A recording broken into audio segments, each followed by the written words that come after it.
21 Code of Federal Regulations, section 50.23 and 24, it is illegal to make anybody participate in an experimental program using coercion.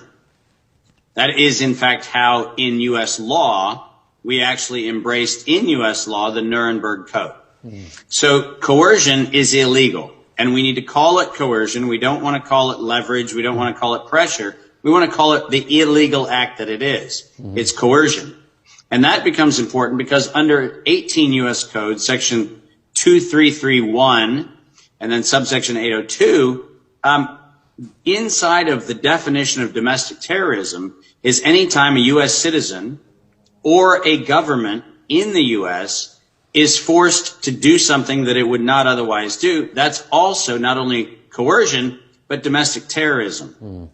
Now, this conversation and every other conversation, I encourage people to, in fact, take those two laws, and when they are met with somebody telling them they're supposed to get the shot, actually ask the person and record this. Use your phone, use a recording device, record the conversation, and ask if they are in fact violating 21 Code of Federal Regulations, section 50.23 and 24. Are you interested in doing a civil violation of the law? And if they say yes, they're cool with that, then say, are you willing to violate 18 U.S. Code section 2331, which says that it is illegal to coerce a population, and that is a felony, and the felony has a 99-year prison term with it. Wow.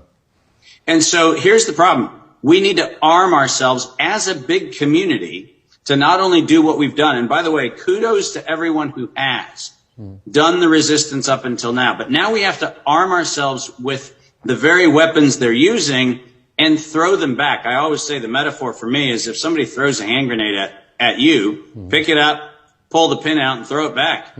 They've given you the hand grenade, use it.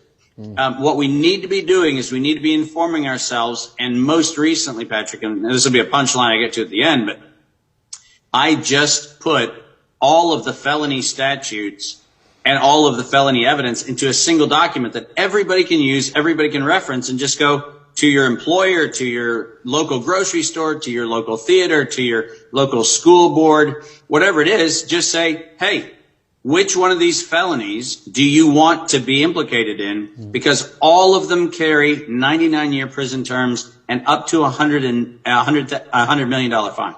So, and that's $100 million fine for an institution. So it's actually a big deterrent. And as we have been manipulated and coerced as a population, we now, under